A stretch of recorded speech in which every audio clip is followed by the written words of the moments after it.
အားလုံးပဲမင်္ဂလာပါရှင်ဒါလေးစီးမိထားလို့ပေါ့နော်ဒါလေးက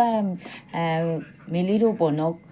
ဘူးလေးတစ်ဘူးကို1000ဝယ်ပဲရှိပါတယ်ရှင်အရန်သုံးလို့စင်ပြီးတဲ့ပေါင်နာလေးပါပေါ့နော်သူကကြတော့မေလေးတို့မျက်နှာအစီပြန်တာတွေနောက်တစ်ခုကမိတ်ကပ်ပေါ်ထပ်သုံးချင်တာပဲဖြစ်ဖြစ်အရန်အစင်ပြေတဲ့ပေါင်နာလေးပေါ့နော်ခုလက်ရှိမင်းကိုယ်တိုင်သုံးနေတဲ့ပစ္စည်းလေးပါရှင်ဒီပစ္စည်းလေးဆိုရင်ဈေးနှုန်းလေးက1000ဝယ်လေးပဲရှိပါတယ်ယောက်ျားလေးရောမိန်းကလေးရောသုံးလို့ရပါတယ်ရှင်သူ့ရဲ့ပုံစံကဒီပုံစံလေးပေါ့နော်ဒီပုံစံလေးပါအရန်သုံးရတာအစင်ပြေတဲ့ပေါင်နာလေးပါရှင်အသားပေါ်မှာတင်လိုက်ပြီဆိုတာနဲ့အရန်နူးညံ့တဲ့အရသာကိုခန်းစားရမှာဖြစ်ပါတယ်ရှင်ဒါလေးကို CB မှာဖြည့်ထားပြီးပါတယ်ရှင်ကျေးဇူးတင်ပါတယ်ရှင်